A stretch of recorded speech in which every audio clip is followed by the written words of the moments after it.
Hello everyone, आज के इस लेक्चर में हम ग्रेविटेशन टॉपिक को आगे कंटिन्यू करेंगे। तो आज का सबसे पहला टॉपिक है अर्थ ग्रेविटेशनल फोर्स। तो अगर हम अर्थ की ग्रेविटेशनल फोर्स की बात करें तो सबसे पहला जो हमारे माइंड में क्वेश्चन आता है कि अगर ये अर्थ का सरफेस है और यहाँ पे से हम किसी ऑब्जेक्ट को अगर अर्थ ऊपर थ्रो कर रहे हैं कुछ वेलोसिटी के साथ, तो जैसे अगर हम ध्यान देंगे तो ये जो ऑब्जेक्ट है इसकी वेलोसिटी, अगर इसको हमने कुछ वेलोसिटी से प्रोजेक्ट किया जो इनिशियल वेलोसिटी है वी यू, तो थोड़े देर के बाद ये जैसे जैसे ऊपर जाएगा और इसकी वेलोसिटी हमेशा रिड्यूस होते जाती है। हम ध्यान देंगे तो इसकी वेलोसिटी क्या होती है, हमेशा रिड्यूस होते जाएगी और फाइनली एक मैक्सिमम हाइट पे पहुंच जाता है और वहाँ पे इसकी वेलोसिटी, जो फाइनल वेलोसिटी इसकी, वो ज़ीरो हो जाती है और उसके बाद ये वापस नीचे की तरफ गिरने लगता है। तो इससे हमें पता चलता है कि जैसे जैसे ऑब्जेक्ट ऊपर की तरफ ट्रैवल कर रहा था तो अर्थ अपने तरफ से इसको एक फोर्स से खींच रहा था अपने तरफ, तो उसके वजह से इसकी वेलोसिटी जो है वो रिड्यूस होते जा रही थी। तो ये सिनेरियो की वजह से हमें पता चलता है कि अर्थ भी हमारे ऊपर ग्रेविटेशनल फोर्स एक्सर्ट कर रहा है। तो अगर हम अर्थ का सरफेस, अगर अर्थ कंसीडर करें और उसके ऊपर कोई ऑब्जेक्ट ऐसा प्लेस कर दे, तो अर्थ का सेंटर ऑफ मास हमेशा उसके सेंटर में होता है, इसलिए हमें इसका मास यहाँ पे कंसीडर करेंगे और ऑब्जेक्ट का मास यहाँ पे। तो इन दोनों के बीच में जो डिस्टेंस है वो रहेगा रेडियस ऑफ अर्थ। तो अगर हम इसकी अगर अर्थ का ग्रेविटेशनल फोर्स जो है ऑब्जेक्ट के ऊपर एक्ट हो रहा है, अगर वो कैलकुलेट करते हैं तो हमें ये फार्मूला देखने मिलेगा, जहाँ पे m जो है वो है मास ऑफ अर्थ और r स्क्वायर रहेगा, यहाँ पे r है रेडियस ऑफ अर्थ। तो इससे हमें ये फार्मूला से हमें पता चलेगा कि अर्थ हमारे ऊपर कितना ग्रेविटेशनल फोर्स एक्सर्ट कर रहा है। लेकिन अगर हम लास्ट सम की बात करें जिसमें हमने माही का मास लिया था 75 kg और उसके ऊपर हमने अर्थ ग्रेविटेशनल फोर्स कैलकुलेट किया था 733 न्यूटन। अगर आपने ये सब नहीं देखा है तो आप आई बटन पे क्लिक करके देख सकते हैं 733 न्यूटन।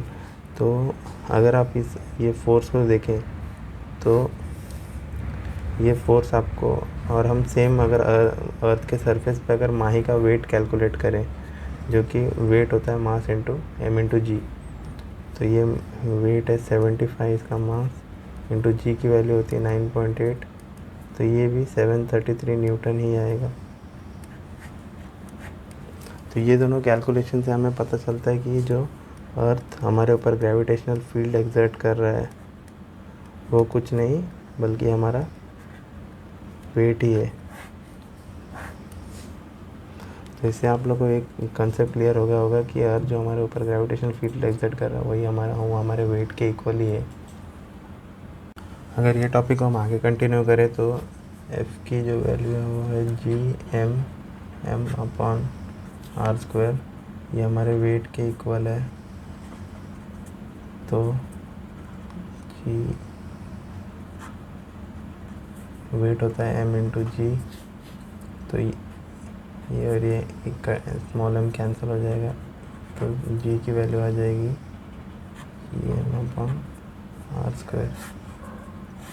तो कैपिटल जी की वैल्यू हमें पता है 6.67 into 10⁻⁻11 newton metre square upon kg square. m है मास ऑफ अर्थ जो है 6 इंटू 10⁻24 kg। r है radius of Earth 6.4 into 10⁻6 metre. अगर ये सब वैल्यू को हम इक्वेशन में सब्स्टिट्यूट करेंगे तो हमें पता चलेगा कि g की value 9.8 metre per second square इसी इक्वेशन से पता लगाई गई थी। तो ये जो वैल्यू है g की 9.8 मीटर पर सेकेंड स्क्वायर, ये g की वैल्यू मैक्सिमम g की वैल्यू है।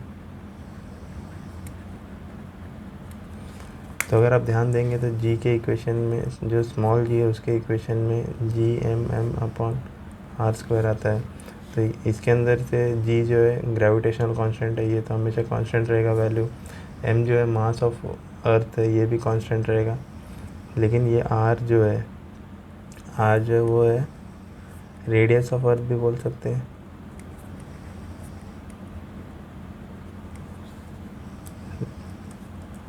तो ये जो जी की वैल्यू 9.8 मीटर पर सेकंड स्क्वायर आई थी, ये जी की वैल्यू है अर्थ सरफेस पे।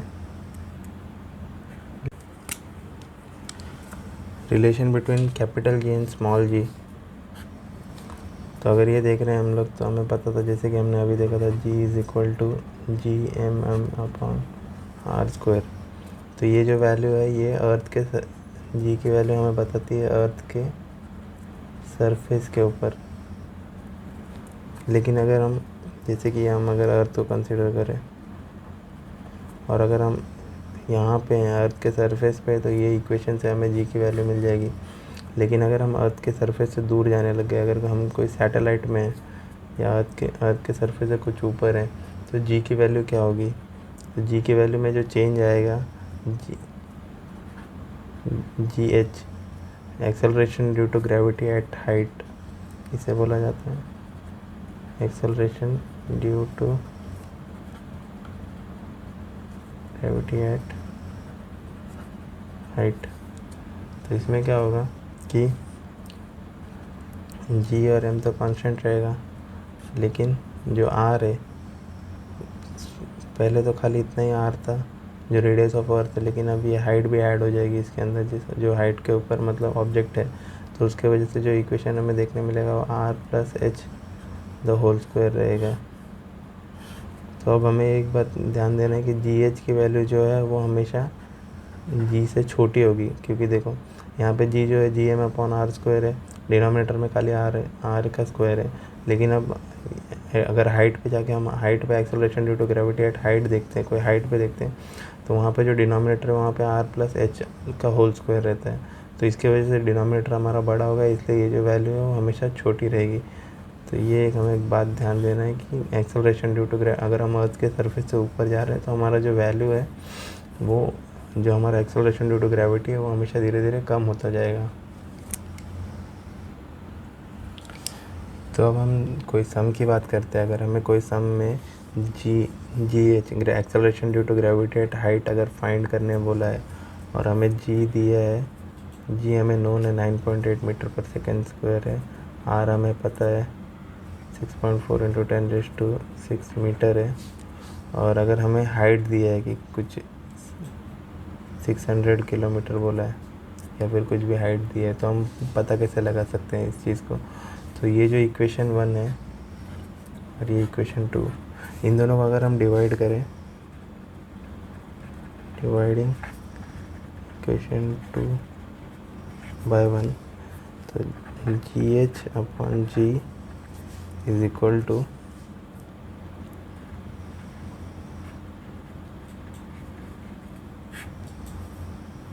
डिवाइड बाय, ये दोनों कैंसिल हो जाएंगे और ये ऊपर चला जाएगा, तो आर स्क्वायर अपॉन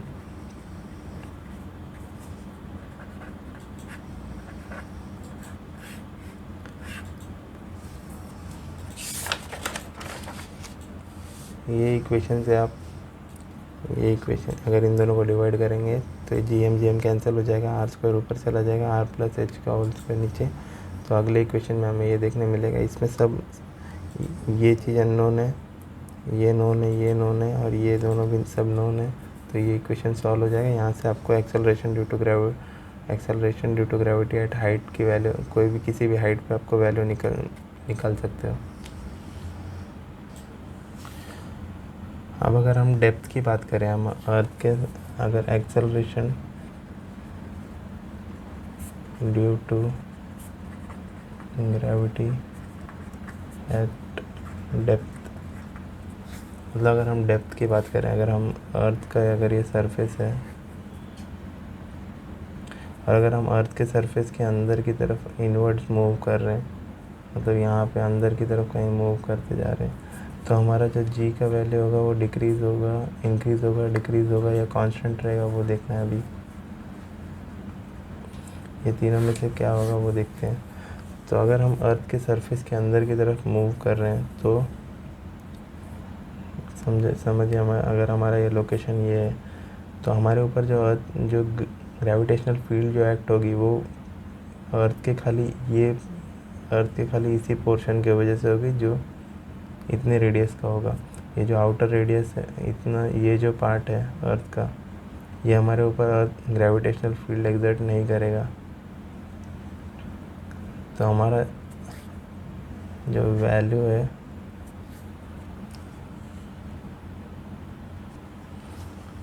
तो इक्वेशन की तरफ अगर हम ध्यान दें तो जी सरफेस पे कैसा लिखा जाता है, g is equal to G M upon are square. G at depth कैसा लिखेंगे हम, जी एम अपॉन, अब आर जो रहेगा वो अर्थ के जितना तो रहेगा नहीं, तो अगर हम डी डेप्थ से नीचे गए तो ये पूरा है रेडियस आर, और डेप्थ हम डी अंदर आए तो r minus d the whole square. लेकिन अब इसमें एक बात ध्यान देने लायक है कि अगर स्टार्टिंग में हमारा अर्थ जो हमारे ऊपर फील्ड है, अगर हम अर्थ के सरफेस पे थे तो हमारे ऊपर जो फील्ड एक्ट हो रही थी वो पूरे अर्थ के, ये पूरे मास के वजह से हो रही थी। लेकिन अगर हम ये डेप्थ पे आ गए तो हमारे ऊपर जो अर्थ की फील्ड, जो अर्थ हमारे ऊपर ग्रेविटेशनल फोर्स एक्ट करेगा वो खाली ये जो इनर स्फीयर है अर्थ का उसके वजह से ही एक्ट होगा बस। आउटर स्फीयर का जो ग्रेविटेशनल फील्ड है वो नहीं एक्ट होगा। जो स्टार्टिंग में हमारे ऊपर जो ग्रेविटेशनल फील्ड एक्ट हो रही थी वो पूरे अर्थ के पूरे मास की वजह से हो रही थी। लेकिन अब अगर हम डेप्थ पे आ गए, डी डेप्थ के अंदर आ गए, तो हमारे ऊपर जो ग्रेविटेशनल फील्ड एक्ट होगी वो खाली ये इनर स्फीयर का जो मास है उसी की वजह से होगी। तो यहाँ पे जो एम है वो एम डैश हो जाएगा।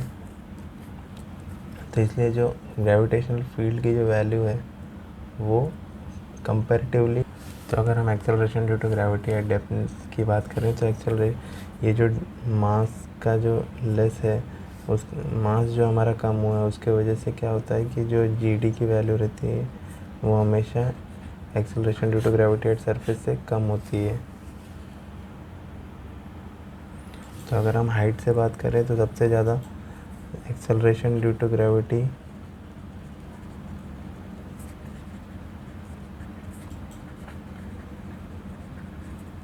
जी की वैल्यू मैक्सिमम कहाँ पे होती है, सरफेस पे। अगर आप अर्थ के सरफेस के ऊपर जाओगे तो भी जी की वैल्यू कम होगी, और अगर हम हाइट पे जाते हैं तो भी जी की वैल्यू कम होती है, और अगर हम डेप्थ में जाएंगे तो भी जी की वैल्यू कम होती है। मैक्सिमम वैल्यू जो एक्सेलरेशन ड्यू टू ग्रेविटी की है वो अर्थ के सरफेस पे ही कैलकुलेट की जाती है। अब जो हम टॉपिक देखने वाले हैं वो है सर्कुलर मोशन और सेंट्रीपिटल फोर्स की बात करेंगे। तो सर्कुलर मोशन की अगर हम लोग बात करें तो अगर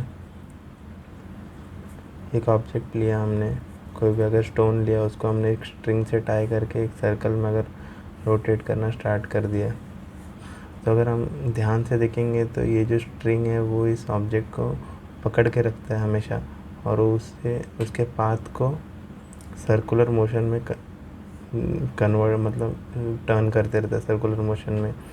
अगर आप इस स्ट्रिंग को छोड़ दोगे तो ये डायरेक्टली स्ट्रेट लाइन में चलने लगेगा, लेकिन खाली आपने इसको पकड़ के रखा है, जो इसके अंदर का टेंशन है वो इसको सर्कुलर पाथ में रोटेट करवा रहा है। तो ये एग्जांपल से हमें पता चलता है कि किसी भी ऑब्जेक्ट को अगर हमें सर्कुलर मोशन में अगर सर्कुलर पाथ में टर्न करवाना है तो उसके ऊपर कोई ना कोई फोर्स है, जो इनवर्ड फोर्स एक एक्ट होता रहता है, इसी इनवर्ड फोर्स को हम सेंट्रीपिटल फोर्स का नाम देते हैं।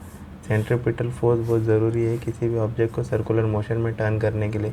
जैसे कि ये एग्जांपल में हम ध्यान दें तो ये जो हमारा ऑब्जेक्ट था इसके ऊपर सेंट्रीपिटल फोर्स का काम, ये स्ट्रिंग के अंदर का जो टेंशन है, स्ट्रिंग को अगर हमने पकड़ के रखा है तो स्ट्रिंग के अंदर टेंशन आ जाता है, वो टेंशन की वजह से ये ऑब्जेक्ट जो है वो सर्कुलर पाथ में रोटेट कर रहा है।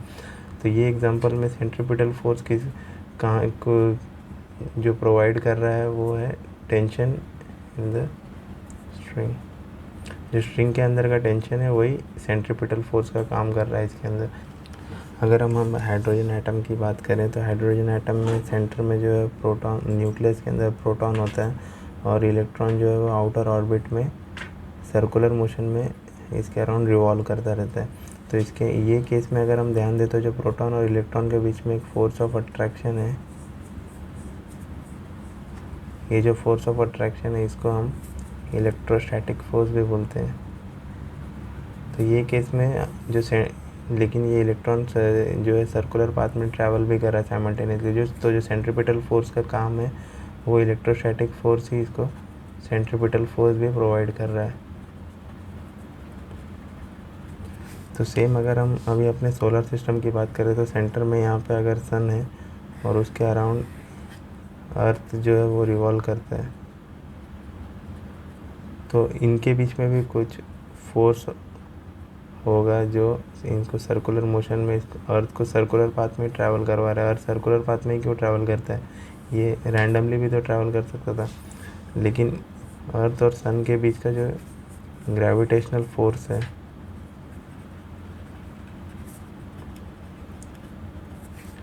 वही यहाँ पे सेंट्रीपिटल फोर्स का काम करता है। ये टॉपिक में हमें एक ही बात ध्यान देनी कि कोई भी सर्कुलर मोशन परफॉर्म करने के लिए सेंट्रीपिटल फोर्स बहुत ज़रूरी रहता है। अब हर मोशन के अंदर, हर सर्कुलर मोशन में, जैसे कि अभी हमने एटम की बात की, तो यहाँ पे जो सेंट्रीपिटल फोर्स था उसका काम कौन कर रहा था, इलेक्ट्रोस्टैटिक फोर्स। वैसे ही अगर हम सोलर सिस्टम की बात करें तो अर्थ और सन के बीच में जो ग्रेविटेशनल फोर्स है वही सेंट्रीपिटल फोर्स का काम कर रहा है। और सेंट्रीपिटल का एक फार्मूला जो आपको याद रखना है वो है centripetal force is equal to mv² r, जहाँ पे v क्या है, वेलोसिटी, r है रेडियस ऑफ सर्कल और m है मास ऑफ ऑब्जेक्ट। तो अगर अब फोर्स की बात करें तो फोर्स होता है मास इनटू एक्सेलरेशन। सेम अगर हम ऊपर से कंपेयर करेंगे तो m को साइड में रखेंगे तो v²/r, ये जो टर्म है इसे सेंट्रीपिटल एक्सेलरेशन भी कहा जाता है।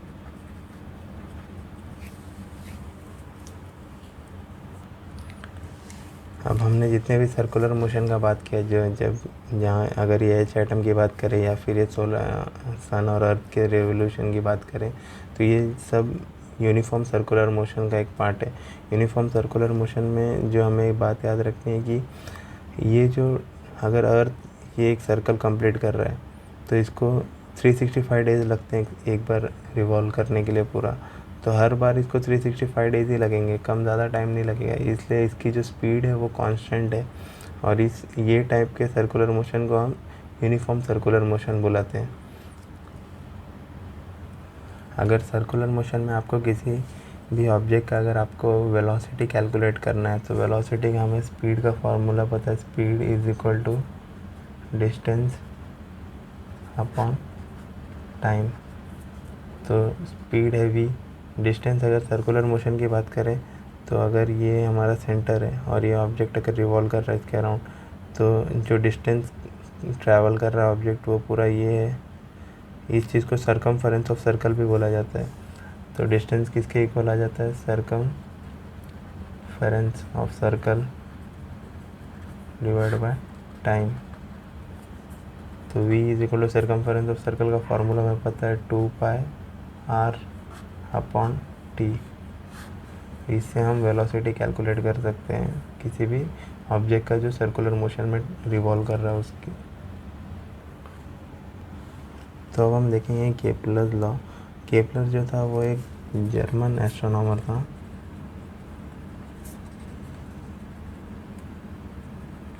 ये टाइको ब्राहे के अंडर में काम करते थे पहले। टाइको ब्राहे वो भी एक जर्मन एस्ट्रोनॉमर थे, उनके अंडर में पहले केपलर काम करता था, लेकिन 1 साल काम करने के बाद टाइको ब्राहे की सडन डेथ हो गई थी। उसके बाद इनका जो वर्क था उनके बेसिस पे केपलर ने पूरा स्टडी करके ये तीनों लॉ को डिराइव किया था। तो सबसे पहला जो लॉ है उसे लॉ ऑफ ऑर्बिट भी कहा जाता है। तो पहला लॉ है the orbit of a planet is an ellipse with sun at one of the foci. मतलब जैसे कि हमने अभी तक हर जगह पढ़ा है कि जो सन है वो सेंटर में और उसके अराउंड सर्कुलर ऑर्बिट में रिवॉल्व करता है। ज़्यादातर अभी तक हमें इतना ही थियरी पता था कि अर्थ जो है वो सर्कुलर ऑर्बिट में रिवॉल्व करता है, लेकिन केपलर ने बताया था कि ये गलत है। जो ऑर्बिट कोई भी प्लैनेट सन के अराउंड जो रिवॉल्व कर रहा है वो एलिप्टिकल ऑर्बिट में कर रहा है। एलिप्टिकल ऑर्बिट कुछ इस तरह से दिखता है। और उन्होंने बोला था कि सन वन ऑफ द फोकाइस पे रहता है। अगर हम एलिप्स की बात करें तो एलिप्स के अंदर यहाँ पे और यहाँ पे ये 2 पॉइंट पे दोनों फोकस पॉइंट बोला जाता है। तो जो केपलर ने बोला था कि केपलर के हिसाब से सन एक फोकस पे रहेगा और अर्थ उसके अराउंड रिवॉल्व करेगा ऐसे, या तो ये फोकस पे रहेगा या एक फोकस पे रहेगा, दोनों में से किसी एक फोकस पे रहेगा और उसके अराउंड प्लैनेट्स रिवॉल्व करते हैं। अब हम देखेंगे केपलर सेकंड लॉ, इसे लॉ ऑफ इक्वल एरियाज भी कहा जाता है। इस लॉ के हिसाब से the line joining the planet and the sun sweeps out equal areas in equal interval of time. अगर अभी हमने जैसा देखा कि एक एलिप्टिकल ऑर्बिट है ऐसा, यहाँ पे सन है, तो केपलर के सेकंड लॉ के हिसाब से था कि अगर अर्थ यहाँ पे है तो हमने पहले एक लाइन बना दिया जो अर्थ और सन को ज्वाइन कर रहा है। तो अगर हम एक पीरियड देखें जब अर्थ यहाँ से ट्रैवल करते हुए यहाँ तक आ रहा है, तो जो अर्थ का ये जो रेडियस था, जो ये रेडियस वेक्टर है, ये जितना एरिया स्वीप किया है वो टाइम में वो है ये पूरा एरिया। तो इस एरिया को हम अगर A1 कंसिडर कर लेते हैं। फिर थोड़े दिनों के बाद अगर अर्थ हम देखें कि यहाँ पे अर्थ है और ये जो एरिया था, ये जो पाथ है, ये ट्रैवल करने को अर्थ को अगर 10 डेज़ का टाइम लगा है और फिर अब अर्थ यहाँ पे, फिर हम 10 डेज़ का देखते हैं क्या, फिर अर्थ 10 डेज़ में यहाँ तक आता है। तो जो एरिया, जो रेडियस वेक्टर रहेगा वो जितना एरिया स्वीप किया वो कुछ इतना रहेगा।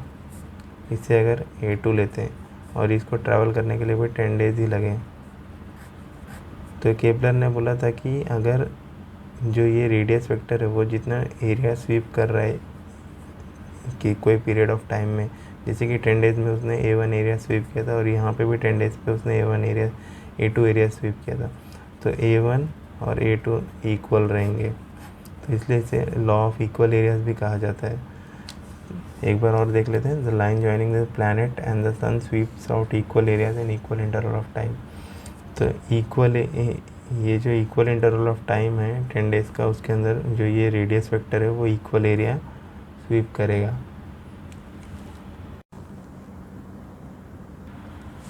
अब अगर हम केपलर थर्ड लॉ देखें तो थर्ड लॉ है the square of period of revolution of a planet around the sun is directly proportional to the cube of distance between the planet and the sun. जैसे कि अगर ये सन है और इसके अराउंड कोई भी अगर प्लैनेट रिवॉल्व कर रहा है, तो जो टाइम पीरियड है पूरे रेवोल्यूशन का, ये जो टाइम पीरियड लग रहा है पूरा रिवॉल्व होने का, अगर उसके बीच में और ये जो डिस्टेंस है अर्थ और सन और प्लैनेट के बीच में, अगर ये डिस्टेंस को हम r ले लें, तो ये डिस्टेंस और ये टाइम पीरियड, इन दोनों के बीच में जो रिलेशन है, तो square of time period is directly proportional two cube of the distance between them. तो अगर आप इसको अगर इसको हम ध्यान से देखें तो 2 प्लैनेट का अगर हमें टाइम पीरियड दिया होगा,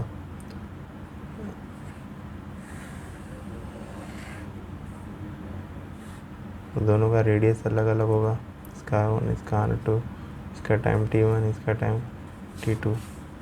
तो T1 square is directly proportional to R1 cube. तो T1 square is equal to, अगर प्रोपोर्शनलिटी साइन निकाल के हम इक्वल टू साइन डालेंगे तो हमें एक कांस्टेंट ऐड करना पड़ता है k into R1 cube. T2 square is equal to k into R2 cube. तो अगर ये इक्वेशन 1 है, इक्वेशन 2, तो अगर हम दोनों इक्वेशन को कंपेयर करें तो T1 स्क्वायर डिवाइड करेंगे तो T1 upon T2 square is equal to R1 cube upon R2 cube. ये इक्वेशन आपको याद रखना है। अब हम जो टॉपिक देखने वाले वो है फ्री फॉल का। तो फ्री फॉल जो टॉपिक है उसके अंदर हमें एक ही चीज़ देखना है कि अगर कोई ऑब्जेक्ट है वो अर्थ सरफेस से के नीचे गिर रहा है या फिर ऊपर जा रहा है, ऊपर हम फेंक रहे हैं, तो उसके ऊपर जो काइनेमेटिकल इक्वेशंस जो लगते हैं जैसे कि v is equal to u plus a t, s is equal to u t plus half a t square, v square is equal to u square plus 2as, ये जो 3 काइनेमेटिकल इक्वेशंस हैं उनमें क्या चेंजेस आने वाले हैं जब अर्थ के ग्रेविटी के इन्फ्लुएंस में हम ट्रैवल ऊपर या नीचे जाते हैं। तो मतलब अर्थ के सरफेस पे गिरते हैं, अर्थ के सरफेस से अपोजिट डायरेक्शन में ट्रैवल कर रहे हैं। तो पहले हम ऊपर, अगर हम किसी ऑब्जेक्ट को ऊपर की तरफ थ्रो कर रहे हैं तब देखते हैं क्या होता है। अगर आप किसी ऑब्जेक्ट को ऊपर की तरफ थ्रो कर रहे हो तो आप अर्थ के जो ग्रेविटेशनल फील्ड है उसके अपोजिट या उसके अगेंस्ट काम कर रहे हो, तो जो एक्सेलरेशन ड्यू टू ग्रेविटी है जी, उसकी value 9.8 metre per second square है। ये वैल्यू में कुछ चेंज नहीं होगा, लेकिन जो चेंज आएगा वो है इसके साइन में, क्योंकि आपके ऊपर आपकी वेलोसिटी स्टार्टिंग में आप फेंकोगे तो आपकी वेलोसिटी ज़्यादा रहेगी, लेकिन जैसे जैसे आप थोड़े थोड़े हाइट पे जाओगे तो आपकी वेलोसिटी धीरे धीरे क्या हो जाएगी, ज़ीरो हो जाएगी। आपकी जो फाइनल वेलोसिटी रहेगी वो ज़ीरो हो जाएगी यहाँ पे हाईएस्ट पॉइंट पे पहुँचने के बाद। तो इससे हमें क्या पता चल रहा है कि हमारी वेलोसिटी टाइम के साथ क्या हो रही है, डिक्रीज़ हो रही है। और डिक्रीज़ तभी वेलोसिटी होगी जब हमारा एक्सेलरेशन जो है वो नेगेटिव है, रिटार्डेशन हो रहा है हमारे ऊपर। इसकी वजह से जो जी का हमें साइन लेना है वो हमेशा नेगेटिव लेना होता है। तो ये जो इक्वेशन को अगर हम लिखें, kinematical equations when object is travelling upwards, अगर ऊपर की तरफ ट्रैवल कर रहे हैं तो पहला इक्वेशन जो है v is equal to u minus g t आ जाएगा। माइनस क्यों आया वो पता चला आपको, क्योंकि हम अर्थ के ग्रेविटेशनल फील्ड के अगेंस्ट जा रहे हैं। सेकेंड इक्वेशन में भी सेम, यू टी प्लस की जगह पे क्या आ जाएगा, minus half g t square, v square is equal to u square minus 2gs। A के जगह पे एक्सेलरेशन की जगह पे हमें acceleration due to gravity use करना है तीनों भी इक्वेशन में, और वो भी नेगेटिव साइन के साथ। थर्ड है kinematical equations when object is travelling towards the surface. तो आप जब अर्थ के सरफेस की तरफ ट्रैवल कर रहे हो, अगर सेम सिनेरियो ले, हमने एक बॉल को प्रोजेक्ट किया, वो थोड़े हाइट पे गया, फिर वहाँ पे जाके उसकी वेलोसिटी हो गई 0, लेकिन उसके बाद जब वो नीचे की तरफ वापस मूव करना शुरू करता है अर्थ के ग्रेविटी के इन्फ्लुएंस में, तो उसकी वेलोसिटी धीरे धीरे क्या होती है, इंक्रीज़ होते जाती है। और वो इंक्रीज़ कौन से रेट से हो रही है, उसके ऊपर जो एक्सेलरेशन एक्ट हो रहा रहेगा जी रहेगा 9.8 मीटर पर सेकेंड स्क्वायर, लेकिन इस टाइम ये पॉजिटिव जी रहेगा, मतलब क्योंकि ये इसकी वेलोसिटी धीरे धीरे बढ़ा रहा है, इसलिए जो एक्सेलरेशन ड्यू टू ग्रेविटी है वो हमेशा वो ये केस में पॉजिटिव रहेगा। तो जो काइनेमेटिकल इक्वेशन देखने मिलेगा वो रहेगा plus g t, v is equal to u plus g t, s is equal to u t plus half g t square, और v square is equal to u square plus 2gs। ये तीनों भी, ये 6 भी equation आपको अच्छे से याद रखना है। पूरे इक्वेशंस तो हमें याद रहते हैं, खाली हमें जी का साइन देखना होता है। जब भी आप अपवर्ड डायरेक्शन में ट्रैवल करो तो जी की वैल्यू नेगेटिव लेना है, और जब हम डाउनवर्ड डायरेक्शन में ट्रैवल करें तो जी की वैल्यू पॉजिटिव लेना है। ये आपको न्यूमेरिकल सॉल्व करते टाइम पे बहुत काम आएंगे।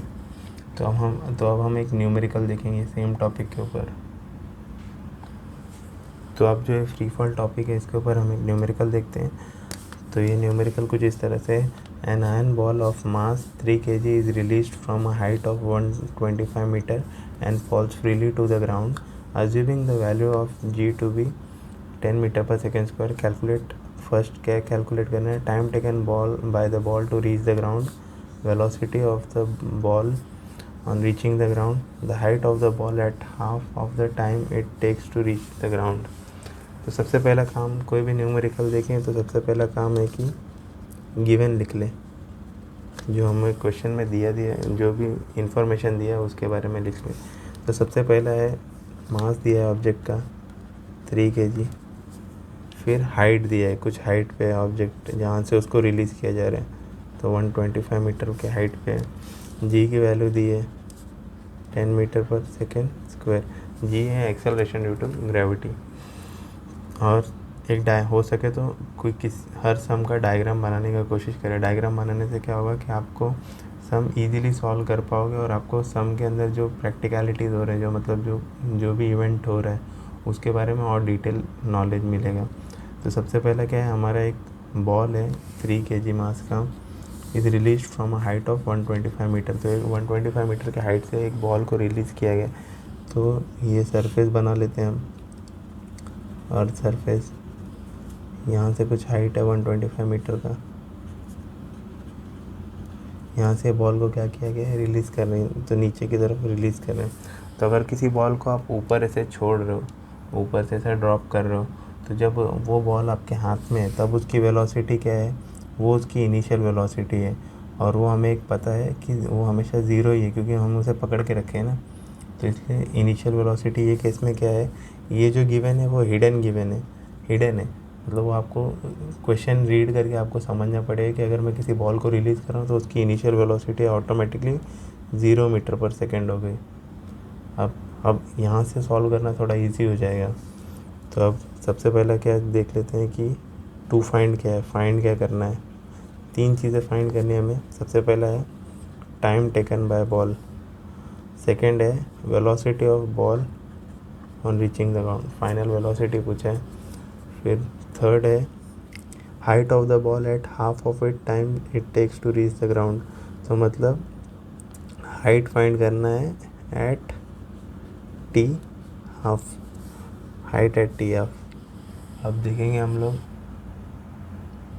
अब हम देखेंगे कि फॉर्मूला कौन सा यूज़ होगा। फॉर्मूला देख लेते हैं। तो सबसे पहला देख लें, अगर टी कैलकुलेट करना है, यू पता है हमें, जी पता है, टी पता है। तो सबसे पहला तीनों काइनेमेटिकल इक्वेशन लिख लेना। ये केस में v is equal to u plus g t, v square is equal to u square plus 2gs, और s is equal to u t plus half g t square. तो ये case में अगर आप इसमें अगर आप ध्यान दोगे तो हमें क्या टी फाइंड करना है, और हमारे पास दिया क्या है, जी और यू पता है हमें। तो कौन सा इक्वेशन यूज़ करेंगे कि हमें पता चल जाए, और एच भी है, जी दिया है acceleration due to gravity, u दिया है, एच दिया है, और टी कैलकुलेट करना है। तो ये तीनों में से कौन सा इक्वेशन यूज़ कर सकते हैं हम, ये वाला एस वाला। तो s is equal to u t plus half g t square. तो एस क्या है, एस के जगह पे एस हमारा डिस्प्लेसमेंट होता है। तो इस केस में हमारा डिस्प्लेसमेंट हमारे हाइट के इक्वल रहेगा 125 मीटर के। तो 125, यू ज़ीरो होने की वजह से ये पूरा टर्म ज़ीरो हो जाएगा।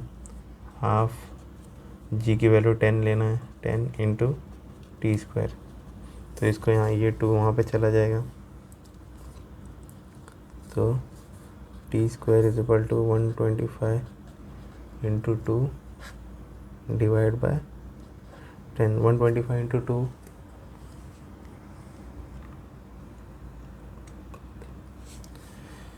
तो टी स्क्वायर की वैल्यू जो है 250 divide by 10, 0 0 cancel, t is equal to 5 seconds. T की वैल्यू हमें कितने मिल गई, 5 सेकेंड्स। अब हमें वी कैलकुलेट करना है। तो वी के लिए हम देख लेंगे कौन सा फार्मूला लगे। अगर वी कैलकुलेट करना है और हमें टी भी अब पता है और यू भी पता है, जी भी पता है, तो सबसे ईजी फर्स्ट इक्वेशन यूज़ कर लेंगे, v is equal to u plus g t.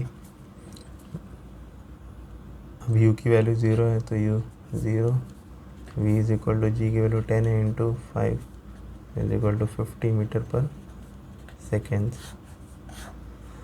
अब last h at t half, मतलब हमें हाइट कैलकुलेट करनी है t हाफ पे।